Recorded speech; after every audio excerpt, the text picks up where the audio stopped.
Hey y'all, it's Mama Beth, and of course the heat pump turned on as I'm sitting out here, because why not? Let's add a little bit of white noise to the back of this video. Sorry I haven't been on in a little bit. We celebrated our 7th anniversary. We've been together 11 years, my husband and I, but yeah, 7 years together. And they said there was a 7-year itch, but we joked about it, neither one of us have it. I guess we passed that after we'd been together 7 years. But I'm not one to, I find it tacky when people make videos about deaths of people they've never met or watched or knew. We lost Beth Chapman, who, of course, now I've watched Dog the Bounty Hunter and, of course, Beth for years, and I find it very sad that, you know, she passed away. I'm not going to say that I sat here and cried about it, but I feel terrible for her family. And then, you know, and I had never watched Etika, the YouTuber. He was in the gaming community, and he was so very young. And I'm not trying to get views off of their names. What I do want to do is talk about grief. You know, I wrote a piece for, and I put it on Twitter, and it was talking about how grief is like a blanket. And you can go back and you can see it where I posted it. And people copied it and shared it, which I find very flattering. But, you know, they say we should mourn a birth and celebrate a death because they're not in pain anymore, that person. And, you know, we cry because we're going to miss them in our lives. And it's kind of selfish if you think about it. It's, you know, the people who have passed away, they're not going to have any pain. They're not going to have any grief or, you know, problems anymore in their lives. They don't have to deal with that. It's over. They're at peace. And that's what we all hope for. We want peace. We want to find joy. We want to not suffer. And, you know, both of them are not suffering anymore. And while we'll miss their company, we'll miss their smiles, their laughter, they were both good people. We know that. Their families know that. Their friends know that. They both lived and brought happiness and joy to those around them. Some that never touched them or got to meet them in person, they brought joy to them. And isn't that a beautiful legacy? Wouldn't we all like to say, you know, from the other side, if we look back, you know, that we had done good, that we brought joy to people, that, you know, people loved us and we loved them. So I wish the families, you know, comfort and love. And I hope that they don't grieve too long. You never get over the death of a family member. You never get over the death of a child or a wife. I know that. A husband. I remember my second husband passed away. You don't get over it. But it gets easier. It does. And you learn to live with it. It lightens. The load lightens a little bit. But it never goes away. Never goes away. And I've seen some people talking about suicide, and people who are religious, you know, who belong to different religions. And I'm going to tell you what I was told. I lost a friend to suicide when I was 12. Very close friend. We were all a tight-knit little clique. Now, I was raised Methodist. I was raised in the Methodist church. And I was reading the sermons of John Wesley, who was the founder of the Methodist Church. And I found great comfort in his sermons. And if you would like to look it up as well, I mean, it might bring comfort to you. I hope it does. Okay, and we're taught that, and whether you're atheist, agnostic, you belong to another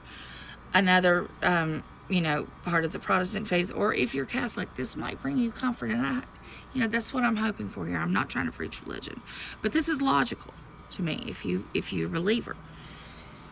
Life is the greatest gift We're taught that from time we're little, that life is a beautiful gift.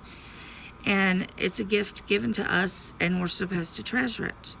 So if you are so depressed, so mentally ill or disturbed or hurting, in pain, or your body is so weak from disease or whatever's happening is making you so sick in one way or another that you want to give back the greatest gift that you have ever been given, that anyone could ever have given you, be it God, the Great Spirit, the universe. If you're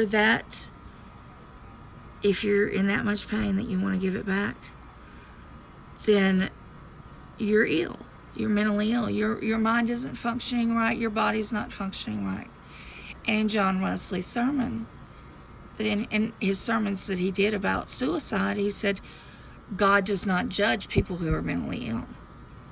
God does not send those people to hell or, whatever you believe in. And I found great comfort in that at age 12. That I knew that my friend was not going to be punished for taking her life. And that's how I believe. Oh, finally it turned off. That brought me a lot of comfort at a young age. And I hope that for those of you who are mourning that beautiful young man's death, that it can bring some comfort to you. That he wasn't doing well in the last few months, and people were not supportive. From the Keemstar interview that I keep seeing brought up, he was having a lot of problems, and he wasn't getting all the support he needed. The people who he had brought joy to somehow didn't see that he needed the help that he did, and that's our fault. But he is not at fault for taking his life. He couldn't do anymore. And he's not going to be judged for that. So, for those of you who believe in heaven, and I do, he'll be there. He'll be there with all our friends. And, I hope that you, in your grief, for those of you who followed him and watched him, you will find comfort in that. And that's all I'm going to say on that, because there will be religious arguments, I'm sure, back and forth. I'm not going to argue with anybody. I have my faith and I have my beliefs, and I believe that people are forgiven, and suicide is not selfish. Suicide is not cowardly. In fact, I think it's probably the hardest decision anybody ever makes. But moving on. Now let's save a life. Yeah. I'm talking a real life. There's a lady on Twitter who saves horses. Now, we talk about rescuing. I support our local rescues and shelters. And that's what the money for my channel goes to. But quite a while ago, I met a lady who rescues horses. And she's Little Miss STFU. Little Miss Shut the F Up. And she does it all on her own dime. She doesn't get any help. She has the land, but sometimes the resources get low, and she can't rescue as many as she would like to. Well, tomorrow she's found one tomorrow that has been abused, starved, needs help, and she goes to the auctions and she finds the ones that are going to be bought for next to nothing and sent to Canada or Mexico, made into dog feed. These horses are expensive. If you've ever owned horses, you know that they're expensive to take care of, to raise, and when they get old, a lot of times they're just neglected. Some of them are just dropped off in parks, left by the side of the road. They are abused and neglected. Well, she's a wonderful woman. She's been doing this for a long time, and she goes and she buys them and she takes care of them, but her funds are running low. And if you could please find it in your heart, I don't care if it's $5, $10, whatever you can afford. You know, we give to causes all the time that maybe aren't so dire. You know, we've given for cruises. We've given for medication that people needed. We've given for things just because. We gave to one woman just because she was having, she has an illness, and just to get her out of the house and give her a break. We've given to a lot of people in this community. How about giving to this lady so she can save the life of this horse? Okay, and it's desperate. All right, if she can't get this horse, the horse is going to die. So let's save a life. It's You Better You Bet at yahoo.com. That is her PayPal. It's not hard to find. If you don't want to send it directly to her PayPal, if you'd rather send it through mine, and I will send it directly on, because people get weird about that. Send it to mine. Mine's PayPal me at Mama Beth's World, and I will send it right away to her, and I'll show you evidence of it. I'm happy to do that. But we need to help her out. I had to beg her to get her PayPal. Okay? And you know, I was planning on sending her a good chunk of change, but if you've read my Twitter, you know that one of my best friends in the world, her mother had, went in for a triple bypass. The heart basically kind of blew out, and she had to drive from Pennsylvania to all the way to St. Louis for there's a hospital there that is really specialized in heart surgery, and they've got her on life support. And I gave her money that honestly that I was going to give to this. We're going to see how much we can do on this as well. I got to go check the balance, but the bank balance, and we're going to donate, and I hope you will donate. It's You Better You Bet at yahoo.com.